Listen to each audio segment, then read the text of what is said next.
8 p.m. We have a quorum, and we'll now have a presentation on the redistricting process. All right, trustees, we have Mr. Chris Elam, who will come up. He's a facilitator for our school board trustee district redistricting process. So, Chris, go take it away, sir. Great, thank you. Good evening, Dr. Gibbons and trustees. Some particular items I want to draw to your attention.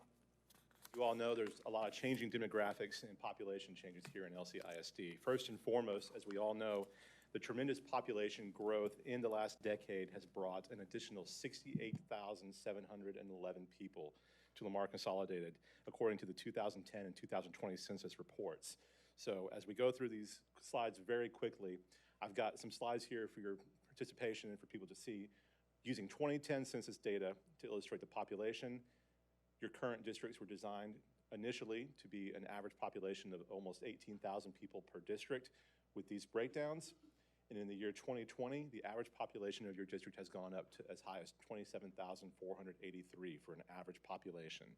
Of course, not all of the people that have moved to Lamar have moved equally into each of your single-member districts, and the 2020 census reflects that. The majority of the growth in LCISD has come in District 7, District 5, and District 2. Nearly 60,000 of the new residents have made new homes in these three districts. Two of your districts, Districts 1 and 4, have seen almost flat population growth. As a result, according to the 2020 census, we have a disparity in population of 29,181 residents between the smallest and the largest single-member districts, Districts 1 and District 7, respectively. As has been mentioned already by your attorney, the redistricting process should produce a map that brings the new average population of each district into compliance with no more than a 10% variance. The new average population of each district should therefore be 27,483 residents per single-member district. And over the next weeks and months, we'll work to make that happen. And one of the ways that we want to do that is by encouraging and fostering public participation and making this a transparent process for the members of the community. So to that end, I have created a redistricting process website, which is available at www.lcisdmap.com. And if you take a look at this right here, we're going to go ahead and click through to a browser so you can see what this looks like. Here is our actual website. If you click on these links, this will take you to a Google Map-powered site where people can see overlays that illustrate the current single-member districts that have the attendance zones for elementary and secondary campuses. And then using the proposed redistricting criteria, which are based upon common themes from local, state, and federal redistricting processes, I've created an illustrative map that's designed to show specifically the population changes that must occur and some simplifications upon what could be done to help bring districts into compliance. Because as I mentioned, we have a district that has more than 29,000 people larger than the smallest district, which is more than 100% out of compliance. So right here on these maps, if you would go ahead and scroll down, this is a current district map. If you would toggle us onto the illustrative map and turn off the current map that's above it, this would show you some districts that would fall into the 10% variance. That would get you to the population that you must have as an average, no more than 5% either way. And of course, there are some things that we would use to try and make this a very clear process, a very easy process. Those would be geographic overlays. It could be the Brazos River, it could be US 59, it could be FM 723, but these are policy decisions. And these are simply some things on this illustrative map that have been used to try and bring an idea forward that would show what this could do just to get us within compliance on especially the population, but would also provide contiguous districts that would provide easy to understand districts and things that the general public could look at to understand much easier what their school district member districts are going to be in the future. And with that, that's all I had to present. Is there any questions I can answer? Again, on this map, if you want to go home and look at this, or any member of the public wishes to look at this, very easy to toggle on. If you would toggle on the elementary schools, for example, these are your current elementary attendance zones, and you can see how they marry up or don't with the current districts or with an illustrative map. Something very simple for people to kind of put their eyes on to see where their house is and how they would be affected, or their property or their business. Just trying to get people visually on board with what we're doing.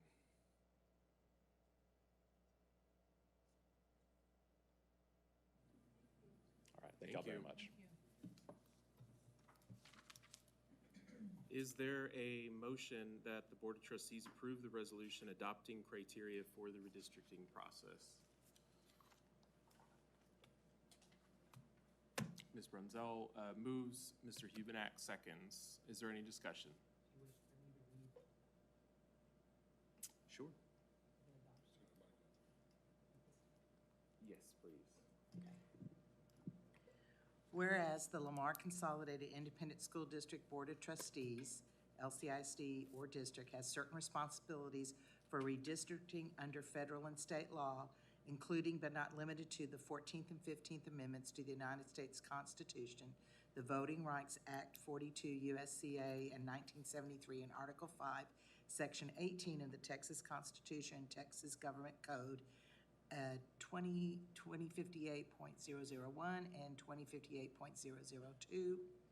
And whereas on a review of census data from 2020, it appears that a population imbalance exists requiring redistricting of LCISD election districts, and whereas in the intent of the district to comply with the Voting Rights Act with all other relevant law, and whereas established redistricting criteria will serve to guide the district in its consideration of proposed redistricting plans.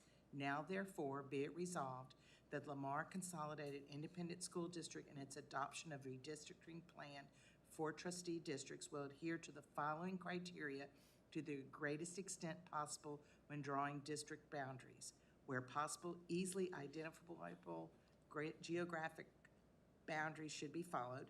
Communities of interest should be maintained in a single district where possible. An attempt should be made to avoid splitting neighborhoods. To the extent possible, districts should be composed of whole voting precincts. Although it is recognizable that existing districts will have to be altered to reflect new population distribution, any districting plan should, to the extent possible, be based on existing districts. Districts must be configured so that they are relatively equal in total population according to the 2020 federal census. In no event should the total deviation between the largest and the smallest district extend 10%. The district should be compact and composed of continuous territory. Compactness may contain a functional as well as geographical dimension. To the extent possible, districts shall keep sitting district trustees in their current districts.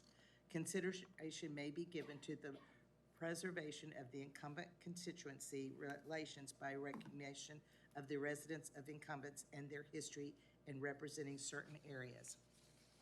The plan should be narrowly tailored to avoid retrogression in the position of racial minorities and language minorities as defined in the Voting Rights Act with respect to their effective exercise of electoral franchise.